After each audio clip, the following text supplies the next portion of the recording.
Did you hear that the community organizing group Acorn shut down all of its offices this week? Acorn shut down all of their offices this week, in the same week that the California Attorney General released his assessment of what really happened in the supposed Acorn pimp video scandal that ultimately brought the group down.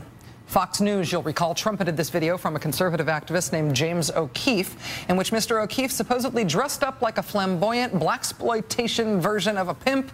He went into different Acorn offices and convinced Acorn workers to give him advice on handling the finances of his prostitution business. Mr. O'Keefe and his Acorn pimp video were promoted by an offshoot of the right-wing website The Drudge Report. Mr. O'Keefe personally and his supposed expose were promoted heavily on the conservative Fox News channel. And it might have been a tip-off early on when Mr. O'Keefe refused to release unedited versions of what he actually taped in those Acorn offices. What Fox and O'Keefe decided to show from his videos was damning. Him in the pimp costume, you know, how outrageous. How could these people not have known he was a bad guy? Those Acorn people must be used to seeing guys dressed up like this all the time. And then their answers to his questions. They actually offered to help him with this plainly illegal thing he was doing. How outrageous. It was very damning, right? Well, after the videos came out, California Governor Arnold Schwarzenegger was one of the Republicans who pounced on the Acorn issue as if Acorn was a real threat to the Republic. On the basis of the fact that some of the Acorn offices where O'Keefe's filming took place were in California, Schwarzenegger asked California Attorney General Jerry Brown to investigate. Mr. Brown did investigate. And as an official law enforcement investigation, he actually got a hold of the unedited O'Keefe tapes, the raw footage, before it was cut down to make the point that Mr. O'Keefe and his conservative activist patrons and Fox News wanted to make. And when you look at that unedited footage, well, what-ho, lo and behold. Attorney General Brown describes O'Keefe's pimp video as severely edited and says that the unedited videotapes show, quote, that things are not always as partisan zealots portray them through highly selective editing of reality.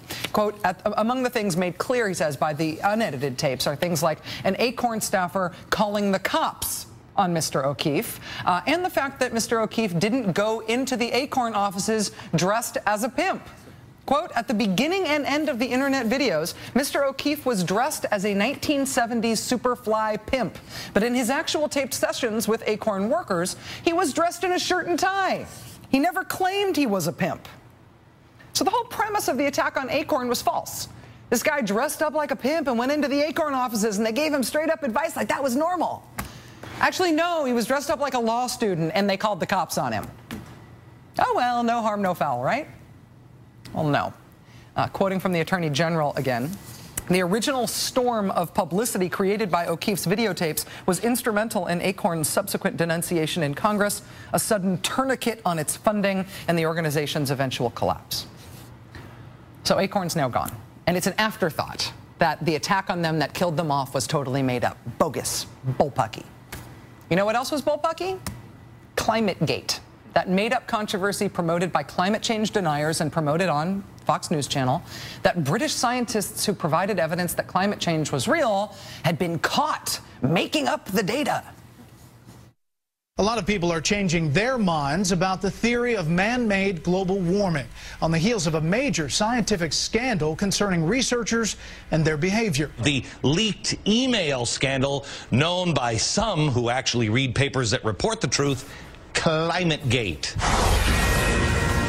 Continuing fallout from ClimateGate, is it about to save America's economy? Hacked emails from scientists preaching global warming found to be full of hot air. The climate change emails uncovered at the University of East Anglia shed serious doubts on the science of global warming. These are the types of things that maybe you're not hearing from the mainstream media. And one of the things about whether or not climate change and everything that's going on with ClimateGate will actually get out to the general public, we don't know. Thank God we have Fox. I don't mean to rain on all their excitement here, but it turns out that ClimateGate is total bullpucky as well. Little notice news this week that the British House of Commons officially investigated the controversy and found that no one misrepresented any data. Nobody lied. Nothing about the supposed bombshell ClimateGate scandal at all challenges the scientific consensus that global warming is happening, that it is induced by human activity. So which did you hear more about? That climate change deniers had uncovered some huge scandal about some climate change data being faked? Or that when responsible, uninterested parties looked into the supposed scandal, they found that no one was faking anything? Did you hear more about there being some scandal about Acorn giving prostitution advice to a right-wing activist dressed up like a pimp? Or did you hear more about the fact that when responsible, uninterested people looked into it, they found that it was all made up, down to the part where the guy wasn't actually even dressed up like a pimp? What we're dealing with here is the unmooring of politics from facts. The activists pushing the Acorn scandal knew it was fake. After all, they faked it. But it made a political impact anyway, so they win, right? The ClimateGate scandal, not an actual challenge to the homogenous consensus of decades of climate science, but it could have a political impact, so go for it. It might work. It's the triumph of fake politics.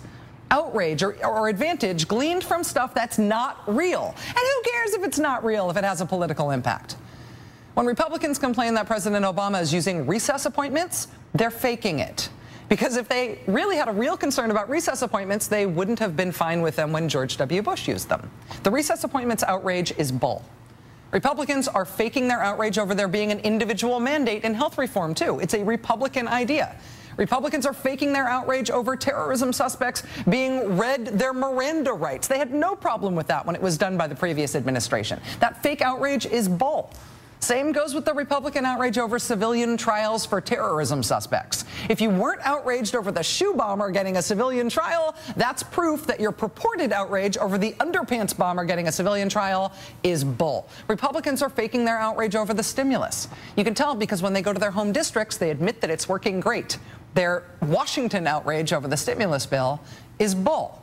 The anti-Acorn crusade was bull. ClimateGate was bull. Repealing health reform is bull. The lawsuits against health reform are bull. The death panels, bull. The president's secretly foreign and doesn't have a birth certificate, bull. Fear of the census is bull. Supposed threats to end the Second Amendment, bull. The claim that thousands of armed IRS agents are going to be stormtroopers to enforce health reform, it's bull. The administration taking away the right to go fishing, it's bull. Scott Brown saying I'm running against him is even bull. It's made up. It's bull. It's bull. It's not real politics. Let them eat fake. These are not real problems to worry about and work on as a country, right? But there's more bang for the political buck to make stuff up like this than to try to debate real problems in the real world. So just go with the bull. The Atlanta Journal-Constitution reports today that billboards against Obama are popping up in the Atlanta area right now. They say things like, "Stop Obama's socialism," and "Now it's personal." CNN has hired a contributor who said on his radio show yesterday that he'd pull a shotgun on any census worker who came to his home. A group calling itself the Guardians of Free Republics has sent threatening letters to dozens of governors, telling them to resign from office or else. Dissent is not the aberration in a democracy. Dissent is the norm. Our political vitality depends on dissent. No one expects that a president is going to have the whole country agree with his actions and his priorities. Nobody expects Americans to share the same political opinions. But has there ever been a time when we shared so few political facts? Let's argue. Let's have the great American debate about the role of government and the best policies for the country. It's fun. It's citizenship. It's activism. It makes the country better when we have those debates. And your country needs you. It needs all of us. But two things disqualify you from this process. You can't threaten to shoot people, and you have to stop making stuff up.